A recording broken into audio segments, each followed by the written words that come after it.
Hello there, and welcome to another of Andre's artist profiles here on YouTube.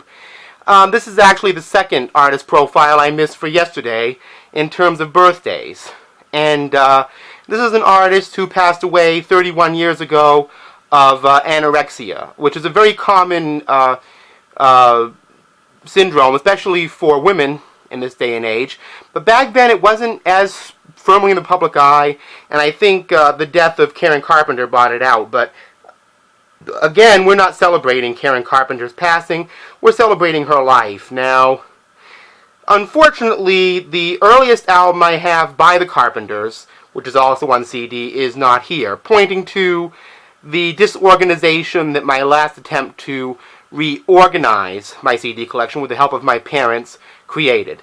It was unfortunately a fail, and is more of a fail every day. But again, it seems like we're talking a lot about failures here. Let's get to the point. The first Carpenters album I actually have is called Now and Then. And I'm not going to go too much into that album because I don't have it here. But this is the first album I have in this particular pile, called A Kind of Hush. And I would like to start this out by dedicating this to Scotty's Record Shop. He did an excellent video about the artist profile of Karen Carpenter last year on the 30th anniversary of her passing, where he demonstrated all the Carpenters' albums and even some of the unique ways that they opened up to get the vinyl, and gave little mini critiques on the albums. But anyway, this particular album came out in 1976. I don't think it was the best time for the Carpenters personally. Richard was in rehab and Karen was really struggling with anorexia, which you can kind of see. But I like their version of Kinda Hush. It's, you know, very much in the league of their ballad type songs. But one thing is important to know about Karen Carpenter, as Scotty from Scotty's Record Shop pointed out, is that she was a really strong drummer. But another thing I wanted to point out is the Carpenters' strong jazz background, which came to prominence on their next album, Passage. This was a little bit hard for me to get a hold of, but this album really showcases a strong jazz influence on Be Wanna She No Home.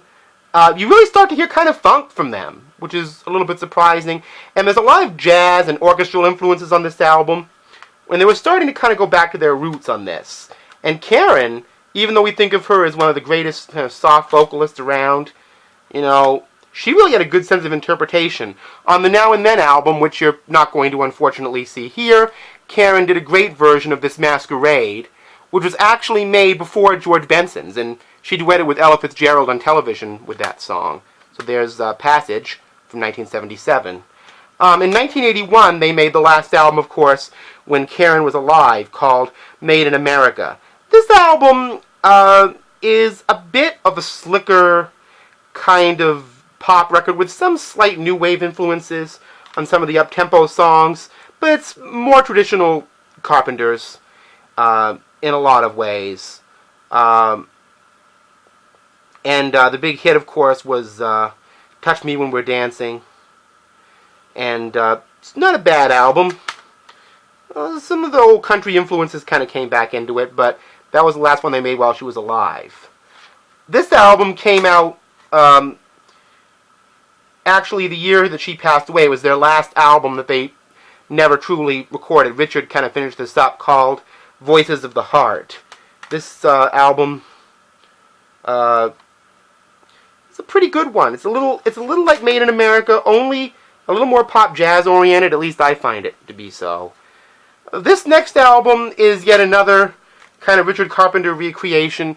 This one, you know, includes some songs written by Heatwave, Michael Jackson maestro Rod Temperton, which come into play on another great find of mine, the 1996 issue of Karen Carpenter's only solo album, which she never actually released in her lifetime, which again features that Rod Temperton sound, on a sound very different from the Carpenters, more up-tempo, more of a dance kind of sound, not quite disco, but more of a jazz, dance, pop kind of sound. But anyway, I apologize for not having Now and Then here.